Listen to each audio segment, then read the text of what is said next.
Hey, Greek students, Dr. Hill here. And whether you are caffeinating or whether you're going with some sparkling water, get what you need as well as your book. We're going to be looking at Mounts chapter 24 today. And a couple things about Mounts chapter 24. We're talking about the aorist passive as well as the future passive. And if you've been keeping score at home and you've been watching along and you've been participating in the class, you've noticed that we've talked about the future active and the future middle, but we've not talked about the future passive yet. We've talked about the aorist active and the aorist middle, but we've not yet talked about the aorist passive. And the reason why we've held off on this is that both the aorist passive and the future passive both are formed using the same stem. So we, of all the verbs we've been learning the various stems that are used in those. And so today we put these two together. So if you have your book, let's open up to Mounts chapter 24. I'm going to make myself small. We're going to walk through this particular chapter and deal with this. So in our overview, we note that aorist and future passives are formed from the same tense stem. So that's handy. It's listed, and in your principal parts, we're going to find that that's listed sixth and last in the lexical entry. The aorist passive will be noted there, and it will show you the stem. We're going to learn a little bit about how each is formed. We're going to go past the overview here and into our, just in terms of how these are translated.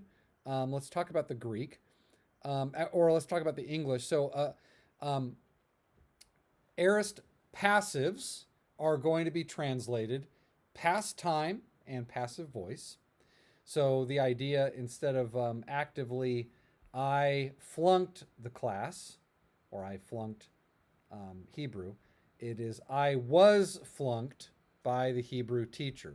So it's a passive voice, past time. The future passive, at the same time, is formed using other helping verbs, and it's in the future time, and it is in the passive voice. So I will be flunked if I do not study. You can see that there. So you can look at a chart of all the English tenses and how they are formed. After this tense, we only have one more tense to go. So rejoice with that. But let's keep going with this chapter and let's see what we can do. So like I've already said, you've already learned that the aorist and future active and middle, they have those various forms. But in this chapter, we're going to look at the aorist and the future passives. Okay, so they're both formed from the same tense stem, like we said. So Uncle Bill thinks it's very natural that we would discuss them at the same time. There's really not a lot in this chapter, and so we only have one chapter this week, and so we're just going to use this one. If there's other things that you need to get caught up on, this is a good week to do that. But there's a few things that we're going to learn that are brand new this week. So let's go down and let's start with the first aorist passive. Okay, the passive. So the aorist passive is translated with the helping verb, like we said, was or were. It designates an event of perfective aspect or simple completion, normally occurring in past time. So past time, passive voice, simple action or perfective aspect is what we're looking at. So here's the example: tate eplerothe ta rethen dia Jeremiu to prophetu. Then eplerothe, so this is plerao. You can see plerao. Here's our stem. Here's the augment on the epsilon. Here's the theta eta tense formative of the aorist passive. And then, so the idea would be, it was fulfilled. It was fulfilled.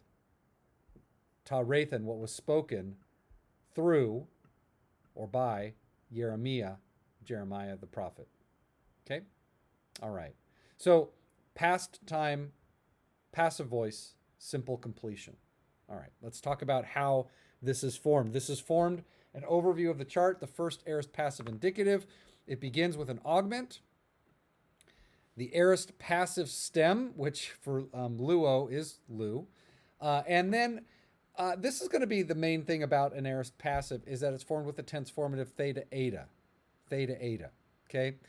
So a new tense formative is theta eta. And then one little twist on the aorist passive is that it will use secondary. No, this is not any that makes sense. It's aorist, secondary, but it doesn't use passive personal endings. It uses active personal endings. So we're back to the anes a amineta on, but then it's going to be thane thes then, thamen theta then. So we're using active personal endings, secondary active personal endings. So as we look at this, and also notice that because you have a theta eta tense formative, you don't need a connecting vowel. No connecting vowel. So just the theta eta tense formative, and then your secondary active personal endings. So connecting vowels are unnecessary, and that this uses active endings. So let's take a look. Again, on sa, amen eta on sa, amen eta on, or in this san, in this case. And so thane, thes, they, thamen, theta, theson, that little, this form uses an alternate ending, son, instead of the new that's used. So even like the first aorist ending of son here is going to be used by the passive. All right. So eluthane, let's say these together. Eluthane, I was loosed. Eluthes, you were loosed. Eluthe, he, she, it was loosed. Eluthemen, we were loosed. Elutheta, you were loosed. Elutheson, they were loosed. So this is our paradigm. But as you can see, the theta eta is going to be your key. What's going to show you that you've got an aorist passive here, and the augment, and that gives you your aorist passive forms. Okay, theta eta, that's what we're looking at. So we've already talked about augments. Augments are the same rules that we use in the imperfect and all the other aorist forms. Same augment. Okay. Almost all verbs that you will learn in the basic biblical Greek use first aorist passive stems. So there's a second aorist passive. There's only 3 verbs that occur that we have to memorize for that. So we'll talk through that. But the aorist passive tense form is listed as the 6th form in the lexical entry. So again, you've got these 6 that if you look in, this is back to what we call the principal parts. You can go to page 450, and if you look at the top of page 450, I've had you write in all those forms, all what they all are. So it begins with the present active. Mounts will include the imperfect sometimes, okay, but not in the principal parts. So the real second form is the future. That's the future active. Then you get your aorist active. Then the perfect active, which in the case of ago does not occur in the New Testament. Therefore, you have this little dash here. So the perfect active, and then you get the perfect passive, which also does not occur in the New Testament. And then you have the aorist passive form. It's the 6th and final form listed in the lexical entry. And so for the verb ago is interesting because you can't really see the stem og, because that alpha lengthens to an eta, and this gamma, the gamma becomes a key in front of the theta. All right? So ekthane is the form that of the aorist passive for ago. All right? And so we have to pay attention to that. Okay? So that's ago. That is the form there. So the tense formative theta eta is easy to spot because it never varies. Almost every time you see a theta eta, you can assume the verb is an aorist passive. Pardon me. And then secondary active endings. The aorist passive uses active endings, and that's something to pay attention to. Okay. All right. One of the other things that we need to pay attention to, since we have a theta, that stems that end in a stop will change, like we saw with ago.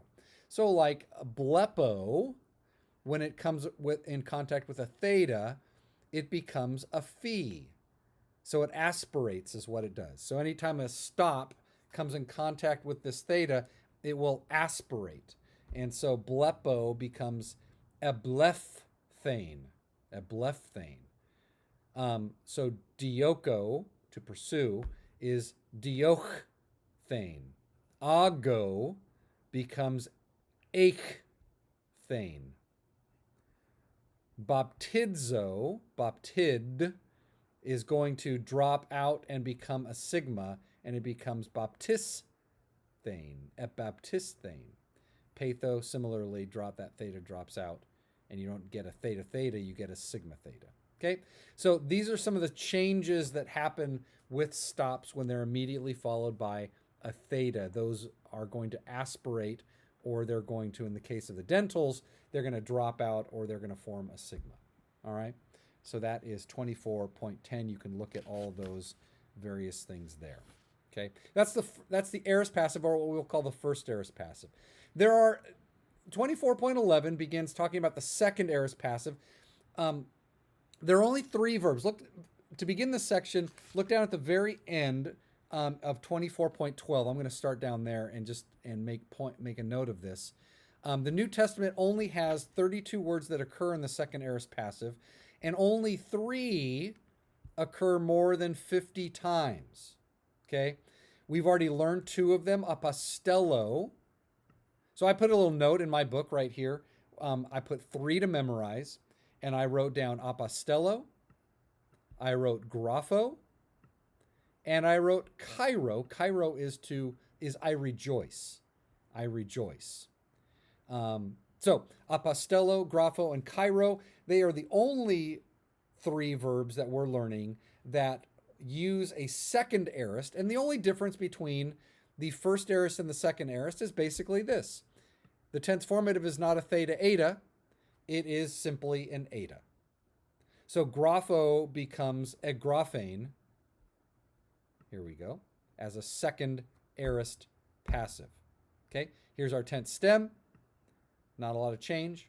And then here we have our secondary active personal endings. So same thing with the secondary active endings. So not a lot of change.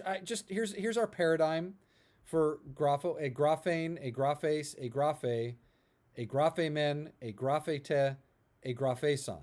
Okay, same endings as the first aorist. The only difference is that instead of a theta eta, you get an eta. That's basically it. So take a look at that as we move through. But again, only 3 to memorize: apostello, grapho, and Cairo. And you could look at that at the bottom of the page down here. All right. So that is the aorist passive, first and second aorist passive. That's all that's there. Okay, let's keep going on. I'm going to go down. Looks like I froze on the screen. Sorry about that, everybody. We'll keep going. The future passive, let's see if we can just drop that out of there. When we look at the future passive, the first future passive, the future passive is translated with the perfective aspect, almost always occurring or referring to a future event. Here's our first future passive indicative. No augment in the future, okay? And instead of a theta eta tense formative, it's a theta eta sigma tense formative. So, and then because you have a sigma on the end of that, you got to have a connecting vowel, and then we're back with our primary passive personal endings, mai, sai, tai, methasetha, untai. Okay? So, same stem, an unaugmented aorist passive stem. Okay? The tense formative, theta, eta, sigma, connecting vowel, omicron, epsilon, and then your primary middle passive endings, mai, sai, tai, methasetha, untai. So we get luthesamai. Say luthesamai. Luthesamai. I will be loosed. Okay, let's look at the example here, or the paradigm. Let's say it together. Luthesamai. I will be loosed. Luthese. You will be loosed. There's a psi. We get that intervocalic sigma, and you can look at how that works out down below. Luthesatai, he, she, it will be loosed. Luthesamatha, we will be loosed. Luthesistha, you will be loosed. And luthesontai, they will be loosed. So there's your future passives using that theta eta sigma transformative is really what you're looking for. And I mean, you can, it kind of, these words get very long and we're looking for these clues that tell us what they are. So theta eta sigma, no augment on the aorist stem, and then our primary middle passive ending. Some of the differences here, again, the future has no augment, and the transformative is theta eta sigma, not theta eta. Okay. We also have the primary endings, and that is that's what we have. There's very few. If we move down to the second future passive. The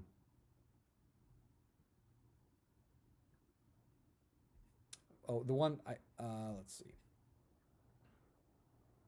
Here we go. Second future passives.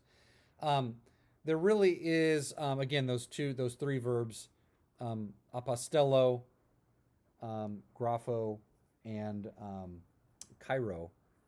The second future passive is formed just like the first future passive, except that the tense formative is eta sigma, not theta eta sigma. So eta sigma, not theta eta sigma.